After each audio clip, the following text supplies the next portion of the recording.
તો આજે મુન્નાથી 2 પિકઅપ ડાલા ભરી અને લીલો ઘાસચારો સોઈગામ તાલુકામાં પહોંચાડ્યો છે.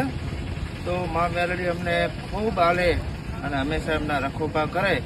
બાકી અત્યારે માહોલ એટલો ખરાબ થઈ ગયો છે, ગાયો ભૂખી હોય છે, તો એમણે 2 પિકઅપ ડાલા મોકલાયા છે. દિલથી ખૂબ ખૂબ આભાર વ્યક્ત કરીએ છીએ. જય માતાજી, જય મેલડીમાં. હું છું અરવિંદ ભુવાજી મુનાથી. અમારા ચંદનભાઈ રાઠોડ એમના કોન્ટેક્ટથી અહીંયા ઉનાથી અમે 2 પિકઅપ ભરી અને ગાયો માટે ઘાસચારો લઈને આવેલા છીએ. અને દરેકને જણાવવાનું કે બને એટલી અત્યારે સેવાની જરૂર છે. પૈસા તો ભગવાને અમુકોને એટલા આપ્યા છે એની કોઈ સીમા નથી, પણ મેન વસ્તુ એવી છે કે અત્યારે જે આ ગુજ્જુ લવગુરુની જે ટીમ કામ કરી રહી છે ને, એમને મારો 12 બીજનો ધણી, મારો પોખરણનો ભેદ, મારો કાળો ભગતની મેળવી હંમેશા માટે બહુ સુખી રાખે એવી દિલથી માતાજીને મારા 12 બીજના ધણીને પ્રાર્થના કરીશું. જય માતાજી, જય માતાજી.